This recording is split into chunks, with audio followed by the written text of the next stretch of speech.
हमारे देश में अब मुझे ये समझ में आने लगा है कि किसी भी भारतीय नागरिक को चिकित्सा सुविधा की जरूरत नहीं है, चिकित्सकीय ज्ञान की जरूरत है। हेल्थ फैसिलिटीज नहीं चाहिए, नॉलेज चाहिए। नॉलेज की बहुत कमी, और इतनी कमी है कि पढ़े लिखे लोग उससे ज़्यादा पीड़ित हैं। छोटी छोटी बातें नहीं जानते। पानी को उबाल के पीना ये इतनी छोटी सी बात है, लेकिन आज के समय की बीमारियों में सबसे इफ़ेक्टिव है, खासकर 3 महीने की ये जो। तो आप उनको बता दो भैया पानी उबाल के पियो, उबाल के पानी पीने से क्या होता है वो समझा दो उनको, 10 मिनट में समझ में आ जाए। फिर उनसे कहो कि खाना खाते हो तो कुछ ये खाओ ये मत खाओ, क्योंकि दिनचर्या ऋतुचर्या जो आयुर्वेद की है ना वो जरूर सीख लो।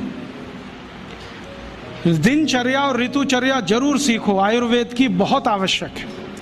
और आपको मैं एक किताब का नाम बोल के जाता हूँ, इसको पढ़ो। भगवत गीता जैसे पढ़ी जाती है, रामचरितमानस जैसे पढ़ी जाती है, उस किताब का नाम है अष्टांग हृदय। इसका एक दूसरा नाम भी है अष्टांग संग्रह, पुराना नाम अष्टांग हृदय। ये किताब का जो स्वस्थ व्रत है ना, वो ऐसे पढ़ो जैसे आप धार्मिक पुस्तक पढ़ते हो, और उसको बार बार पढ़ो, बार बार पढ़ो तो याद हो जाएगा, कंठस्थ हो जाएगा। उसमें 2000 सूत्र हैं। ये सूत्र लोगों को बताना शुरू कर दो। छोटे छोटे सूत्र हैं, जैसे खाना खाने के बाद पानी मत पियो, स्वस्थ रहना है जिंदगी भर तो खाने के 1 घंटे के बाद पानी पियो। क्यों नहीं पिए वो आप सब जानते हो, सरल भाषा में उनको समझा दो। फिर उनको बोलो पानी पियो तो घूंट भर भर के पियो, सिप करके पियो, ताकि ज़्यादा लार शरीर में जाए, वात पित्त कफ तीनों संतुलित रहे। ठंडा पानी कभी मत पियो। मैंने दुनिया में ठंडे पानी पीने वालों को बहुत देखा है। यूरोप और अमेरिका के लोग चिल्ड वाटर पीते हैं, बर्फ़ का पानी फ्रिज में रख के पीते हैं। परिणाम जानते हैं क्या होता है? सवेरे जब टॉयलेट रूम में जाते हैं तो 1-1 घंटे बाहर ही नहीं आते। उनको पूछो भाई तुम क्या कर रहे थे 1 घंटे वहाँ? तो कहते हैं न्यूज़पेपर पढ़ रहे थे, मैगजीन पढ़ रहे थे। क्यों पढ़ रहे थे? स्टूल पास नहीं होता। क्यों नहीं होता? कॉन्स्टिपेशन है, जोर लगाना पड़ता है फिर भी नहीं होता।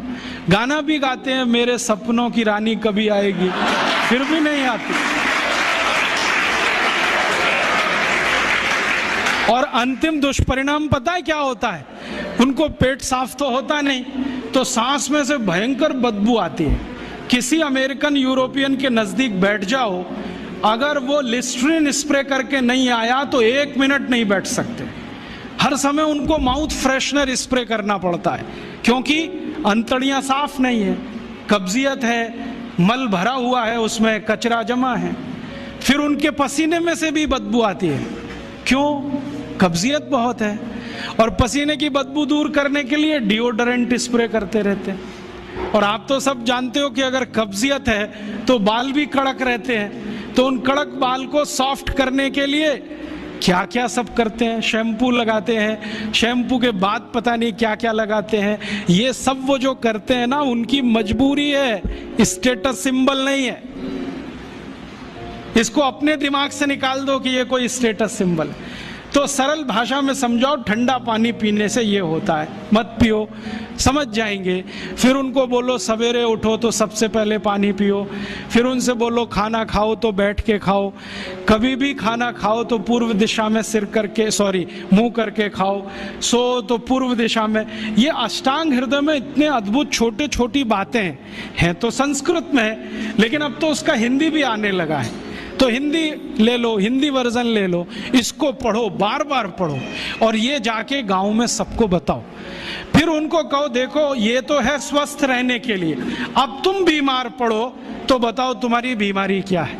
ये बीमारी है तो ये दवा है, ये बीमारी है तो ये दवा है। और मेरा आपसे एक निवेदन जरूर है कि अगर आप होम्योपैथी से भी इलाज करो तो उसकी मूल दवा जरूर बता दो। उनको ये ग्रीक और रोमन नाम में मत फंसाओ। आप कहोगे जी मैं तो ऑसिमम दे रहा हूँ, ये उनको कहो ये तो तुलसी का रस है भैया, तुम्हारे घर में फूलों से बनी हुई है, आसानी से मिलती है, जयपुर में मिलती है, दिल्ली में मिलती है। भंडारी वालों को अक्सर ऑर्डर दे के रखो, हमको इतनी भेजो। उनको जो पता चल गया कि आप प्रचार के लिए कर रहे हो तो मुफ्त में भी दे देंगे आपको। तो इस तरह से आप गांव गांव जाओ, छोटे छोटे शिविर लगाओ, गांव वालों को इकट्ठा करो। गांव वाले बहुत दुखी हैं, शहर वाले भी दुखी हैं, वैसे तो वो दुखी हैं। इसका यही सबूत है कि रामदेव जी आए जयपुर में सवेरे 4 बजे तो सब लोग पहुंच जाते हैं वहाँ, पैसा भी देते हैं, समय भी देते हैं। और 4 बजे रामदेव जी कहें टांग ऊपर उठा लो तो उठा लेते हैं, कहें सिर नीचे कर दो तो कर लेते हैं, ऐसे कर लो तो कर लेते हैं। क्यों? परेशान है, दुखी है, शरीर उनका साथ नहीं दे रहा है। और इतने दुखी हैं कि रामदेव जी तो क्या, कोई टिम्बकटू आ जाए उसी के सामने वो आ जाएंगे। और वो दुनिया भर में घूम के आते हैं अपनी अपनी छोटी छोटी बीमारियां लेके। तो इन जो दुखी लोगों का थोड़ा थोड़ा आप मदद कर दो इलाज के रूप में, ये सब आपके भगत हो जाएंगे। और ये भगत हो जाएंगे तो कहो आप भी प्रचार करो इसका, वो भी करें, आप भी करो, तो ये इतना तेजी से मल्टीप्लाई करेगा कि 2-5 साल में एलोपैथी का बाजा बज जाएगा।